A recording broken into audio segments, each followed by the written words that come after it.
Welcome back to the Means Report as we continue to examine the incident in Orlando and terrorism in general. And I'm so grateful to have a political scientist from Augusta University.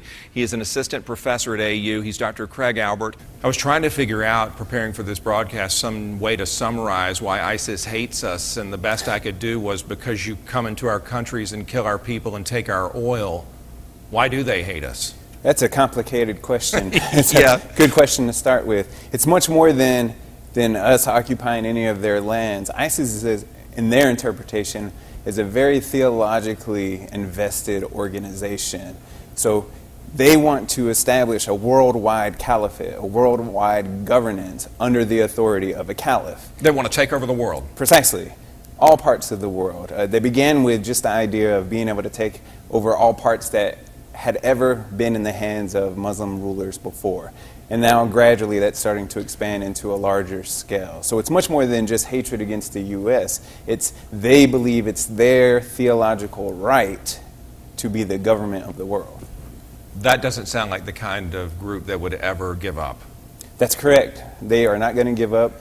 If you study their theology, if you invest in a systematic understanding of their theology, there is no giving up for them. Once somebody buys into ISIS, it not only changes their ideological viewpoint, it changes who they are as humans, really. Their nature revolves around this idea of their Islamist theology. I talked to the ministers about how they might de-radicalize somebody or try to get them to not go down that road. What does ISIS say or do to these people, largely young people, to convince them to join? Well, they go after people. So there's two types of ISIS recruiting. There's kind of the self-recruiting, the self-radicalization, and then you have the more firm direct communication recruiting by ISIS. When they recruit themselves, they look at social media postings, they look at individuals, and they try to find three variables. They try to find people that post that they feel alienated or oppressed by their government, by society, by people at work, any type of alienation or oppression. Then they look for people with criminal tendencies because it's much easier to convince people that already have a criminal past to continue a criminal future. And then they look for individuals that are mentally unstable, some type of emotional disturbance. Preferably, they would like to find somebody that has all three of these areas. This makes for the perfect recruit for them because they know that once they buy into the ISIS ideology, they're going to be in that for life, and it's going to be very hard for them to get out of it because of these three tendencies. You know, when I think of peace talks or any sort of negotiations to end a war, I think of compromise, I think of middle ground. Is there anywhere we can meet these people or the world can meet these people that would make them say, okay, you know what, maybe we'll back off? No. No, it's just not going to happen. No, ISIS doesn't believe in compromise. We have to understand this from their level, and this is what I try to tell other academics, members of Congress. When you deal with ISIS, you're dealing with people that are theologically convinced that they're right, that they're doing the will of God. They believe that if they don't follow through with their interpretation of Islam, that they will not get the rewards of heaven. So to compromise in their mind means that they go against what God wants. Have they always been around on some level? They're making a ton of headlines in recent years. ISIS is an offshoot of Al-Qaeda in Iraq. So they started as a branch of Al-Qaeda. Now, of course, what's interesting is they broke off because they didn't think Al-Qaeda was ruthless enough. And Al-Qaeda has kind of been in a civil war with ISIS through the Nusra Front in Syria. Mm-hmm. So they're both fighting each other, which is interesting. So we're witnessing an Islamist civil war between these two groups. Go ahead. And Al-Qaeda has said to ISIS, back off, this isn't what we are or what we want. So they believe that, Al-Qaeda believes that ISIS is too brutal. That's disturbing. Yes. Did we get out of Iraq too soon? I think we absolutely got out of Iraq too soon. There's two types of strategies that we have here. We have the strategy to go in and defeat the enemy. We largely accomplished that through most of our missions. We have one of the strongest militaries, if not the strongest military when it comes to strategic engagement. The second part of that is what the United States so often fails at, which is nation building, infrastructure. So it's one thing to go in and destroy the enemy, but it's a generational idea, it's a generational tactic to rebuild a country, to rebuild a government in which they had no understanding before the United States went into Iraq. Do you think that incidents like the one in Orlando and the ones, sadly, that are sure to follow can be stopped? And if so, how, or can they not? The lone wolf, the self-radicalization, is much harder to stop than direct communications, direct recruitment from overseas. We can capture them, we can survey them, we can get snapshots of what they're doing.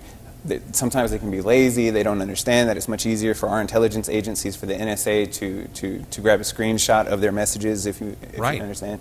The self-radicalized individual is much harder, living right here in America, is much harder to get. I would say it's virtually impossible in a liberal democratic republic such as the United States to prevent this from happening, because what you would need is a total surveillance system, which of course goes against the ideas of freedom and liberty for U.S. citizens. So you can't stop this type of self-radicalization and these types of attacks in the type of government that we have. Okay, so self-radicalized people aside, is there a head of the snake somewhere we can target? We're trying to get after al-Baghdadi and ISIS's self-proclaimed caliph. Other sects of Islam are trying to go against ISIS and say this doesn't represent who Muslims are. Other jihadist groups are going against ISIS.